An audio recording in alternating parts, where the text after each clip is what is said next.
Hey, welcome back to the final war video of Season 40. This includes both of my last wars, War 11 and 12. For this one, War 11, my team is going to be White Mags, Hulkling, and Torch.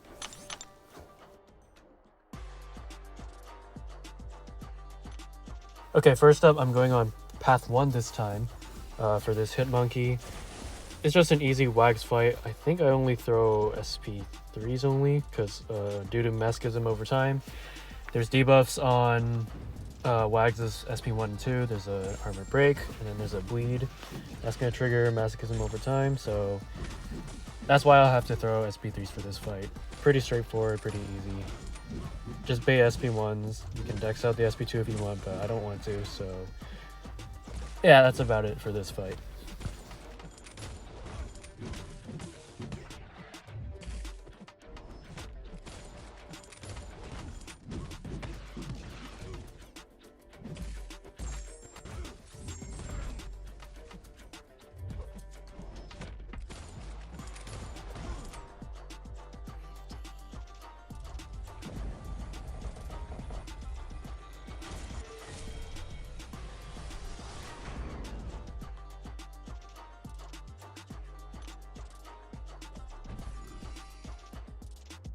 Next up, we got Ebony Maw on note 20. I took this fight a couple wars ago. I lost quite a bit of health because he threw two SP1s consecutively when he still had the Fury up, so I degen quite a bit.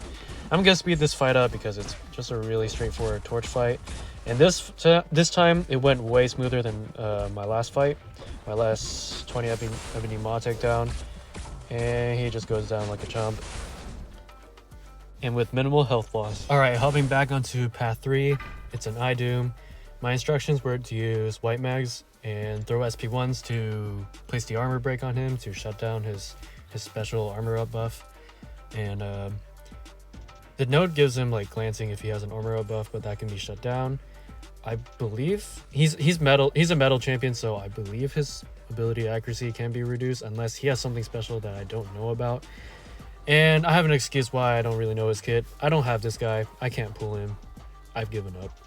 But anyways, just dex his SP1s, and then I actually kind of brain farted here. I kept throwing SP1s, mainly just to keep that Armor Break up, but I was supposed to throw an SP2 so I could get that double degen on him, which I do later do later on in that fight. I said do.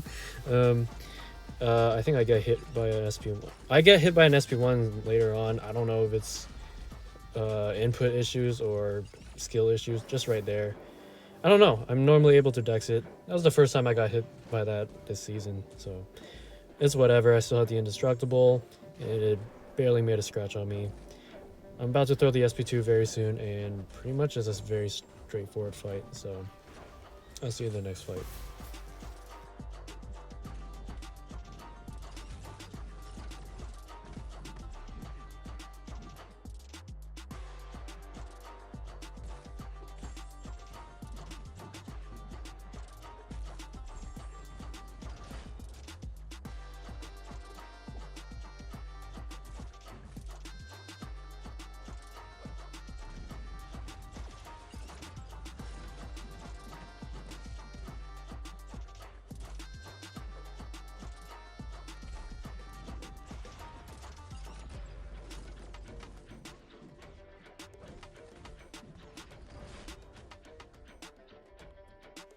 Okay, next up, this fight is awful. Yeah, it was probably the worst fight I've had all season, and this is the fight that I came closest to my death. I nearly shot myself. So for this node, if the defender has an armor up buff, they can place a shock on you, so I was assigned to use Hulkling here because he's shock immune. What happened here was Omega Sentinels, or for this node, whenever she has an armor up buff, it increases her glancing, or it reduces my ability accuracy by 30% per armor up buff.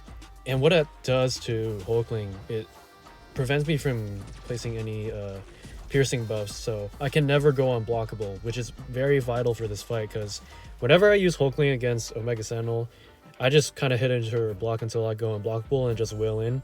and that's how you avoid the auto block. If she has 5 armor buffs, she can auto block you, and that's really bad. Another thing is Omega Sentinel has the highest attack rating in the entire fight, so she can probably kill you with like 1 or 2 combos.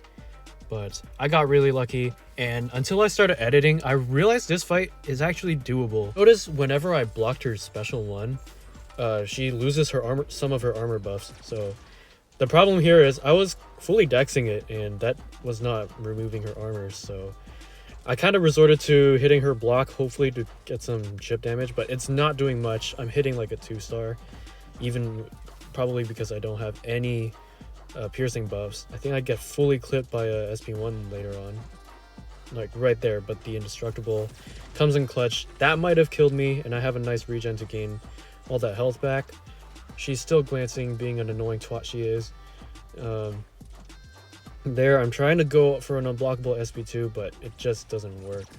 And so my idea here was like, oh, screw it, I'm just gonna have to force her auto block sometime, as that was my only way of getting rid of her armor buff. There, she nearly kills me. Had she crit, I probably would have died. I have the unblockable. She's not gonna auto block me. I mean, she doesn't have the 5 armor ups right now. She does, so now I'm so close to death. I'm probably gonna die. There, I blocked the SP1 finally, so had I not done that, I probably would have died. And yeah, about this assignment, I think it's doable now that I kind of understand it, but however, if things don't line up, things can get really sketchy. I don't know if I try this again, but if I do, I think I know what to do now. Just block the SP1s to reduce or to take away some of her armor ups, and that's how you kind of deal with this fight. I wonder who else could work for that fight. I was thinking like Howard. He has armor breaks on all of his heavies, but he has no way of like preventing a shock from coming on. I think if he starts hitting her when she has an armor up buff, she has a chance to place a shock on you. I remember in the electric defense meta, whenever I was using Howard against Omega Sentinel, I was getting power drain. So I wonder if that's still gonna happen if I were to use Howard for that fight. Nebula was probably the best option for that fight, but I don't have Nebula, so I was assigned to use Hulkling, which I do think works. And yeah, that's the end of that war. Now it's the clip has moved on to the next war, the final war. This is probably the scariest defense I've had, or it looked scary because these are like brand new defenders. I parried right there for this Mantis. I honestly don't know her kit. I have her at rank 2, but I don't really know how she works entirely. I just know you have to light intercept a bunch of times, throw the SP2, but that's for offense. Defensively, I know you have to just push her to SP2s. You don't want that slumber charges on the SP1s. But I don't know if she had some sort of ability accuracy reduction. You guys can let me know in the comments. But yeah, I parried there, and I saw the parry, and I went for an attack, and she punished me with that. But that's the only time I get hit. I'm just gonna throw in an SP1. Okay, oh, I'm trying to heal back. That's what I'm trying to do. Get that regen, and she goes down really easily. The SP3 Fury rotation is really good for Namor. And yeah, next fight is pretty scary too. I wasn't instructed to place a wax pre-fight, but next time I would absolutely use a wax pre-fight here, because Misty, what she does is she evades and she purifies debuffs. You actually kind of want her to, because that's how you can reflect the damage back if you're using Namor. So right here, she's actually very, very annoying. She purified some debuff, either my stun, and she's evading, but she does get the reflect charge back. She also goes unblockable, which is kind of scary, but I've got used to nexing her SP1s. She's been out for a year, and I've fought plenty of her during the time she's been in the game. Going for the SP3 for that Fury. And then after that, most of these fights are already over. And yeah, one of the things I hear people disliking about Namor is how they have to wait for Imperious Rex and then time the SP3s and stuff. You don't actually have to do all that, especially for these shorter fights. You just get to an SP3, get your Fury, and then just kind of wail. at the opponent. You're doing quite a lot of damage. I'm doing like 14k crits on mediums and 9k on lights.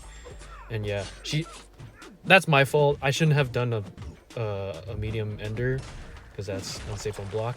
And she evades my SP2, which is really dumb. And yeah, I take a beating after that, but the fight goes down pretty easily. Next time, if there's a Misty, absolutely put a Wags pre-fight on this. And I didn't do that because I was assigned to place a pre-fight on one of the bosses on the boss island. So I didn't know if I had like enough charges to do that. But the funny thing is, I was asleep during the time people were taking the boss, so I didn't even get to place that pre-fight on the boss. But anyways, this is the next fight. It's another iDoom. He's on 26, Hazard, Shift, Bleed, and Shock. I'm using Hulkling. All I have to do is hit him during the block shock phase, and that's about it. It's really just a what's it called? It's just a waiting game right now. I just have to wait for the bleed to go out, and I do have power backs and a PS1. Or wait, no, I'm using an indestructible. So I can pretty much get this fight down slightly quicker because I do have to wait out that bleed phase.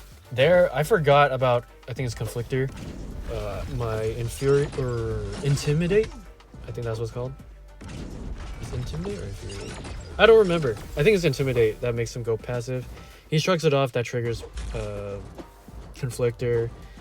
And I was oopsies, now I'm kind of in the corner, but that's okay. I just go for my Unblockable SP2, and I get my power back, and the power back comes into play. I get to throw another SP2. But it doesn't kill him because I don't crit, and he's getting that dumb regen from his Arc Overload ability. Yeah, so but it's no problem. All I have to do is kill him again. I can do that all day. And throw the SP3 here.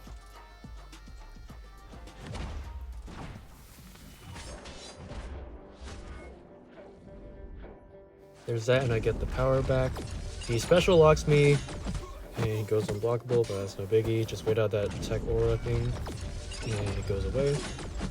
And I can close out the fight with the unblockable SP2. That's more than enough to close out the fight.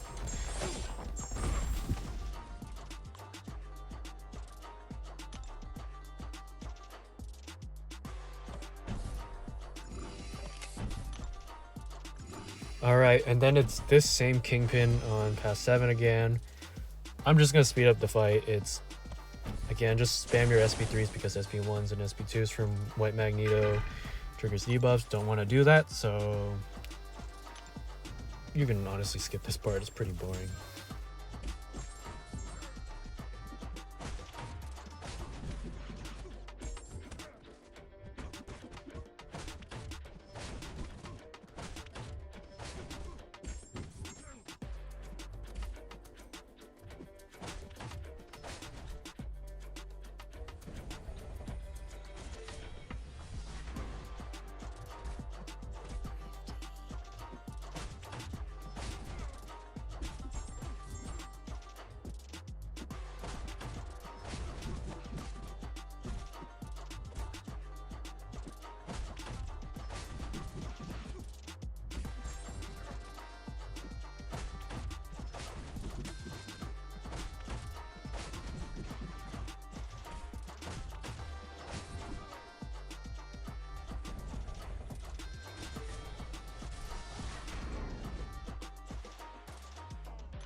This is the last fight of the war. I'm just spamming my energy. I stuttered so much. Energy refills. I was able to buy like 2 this whole entire season. But yeah, I'm instructed to use Hulkling right here. I put a Wags pre-fight here. I wasn't instructed to, but I knew I had an extra one. I was slightly worried about going into this fight, but I shouldn't have been. It's pretty straightforward. She has protection, but you have to knock her down. It's a pretty good placement because you cannot parry her unless you have a champion. Unless you have like Angela. Yeah, Angela could be good for this fight too. But yeah, and another thing is, I knew this going in. She can block unblockable special attacks. and you'll see that later on. There I go for the SP1 to knock her down, hoping to get to an SP2 in time. I fully block her SP1. You can dex it, but it's pretty risky, although it doesn't do too much damage. She goes untouchable because she's like tech spot, except she's significantly worse. Thank God she's getting a buff, because I think she's by far the worst champion released last year, which is not an understatement because every champion released last year has a place in the game. So, and right here, I throw my special when I'm when I'm not unblockable, and she fully blocks it because she can block unblockable special attacks. Had I thrown a full combo into her block, that would have closed out the fight. I would have gotten my another SP2 back, and it would have 4 Furies, and it would have wiped her off the face of the planet, and would have been a cool way to finish out the season. But of course, I screwed up. That's all right. I'm trying to bait out a heavy, and I don't think you can do it from the middle of the screen, but I had an SP2 loaded up, so I didn't get punished for that. And there I just go for the unblockable and throw the SP1, and that closes out the fight. That is the end of the season. I am officially deathless. My record is, I believe, 33-0, so that's really cool. And that's it for the war videos for this season. And yeah, we won this war, and I forgot to mention earlier, War 11 was a loss, unfortunately, but it's okay. We scored Platinum 1 at the end, and unfortunately, this alliance is disbanding, which is kind of funny because last year, GOMP was disbanding when I joined and the season ended, so maybe I'm just a walking curse. Anyways, oh, and I was talking trash about Shuri. I wasn't done yet, so basically, okay, she's not okay. I'm not gonna offend any like super Shuri fans out there, but basically her thing is long fights, so she doesn't really. There's no content that really requires you to have Shuri. She is an okay defender, as you saw right there. Well, she's not completely terrible. You can just wait out her untouchable, and she's pretty easy to deal with. Offense wise, she's just too slow, which hopefully the buff does her justice. I've heard some people say she could be good for war. She seems really safe, but I don't know. I don't see it. I have to see it to believe it. Maybe it's another Zemo situation where he just absolutely cheeses certain fights, like in that Karate Mike video. Super impressed by that, but I'm getting sidetracked here. I think I'm just gonna end off the video right here. It's gone on long enough. It looks like it's about 18 minutes. And yeah, that's it for the war videos for this season. I hope you enjoyed them. They don't get much views, but whatever. It's just another form of content I can make. But yeah, that's the end of this video. I hope you enjoyed it, and I will see you in the next one. Take care. Have a fantastic day, and I'll see you in the next one. Goodbye.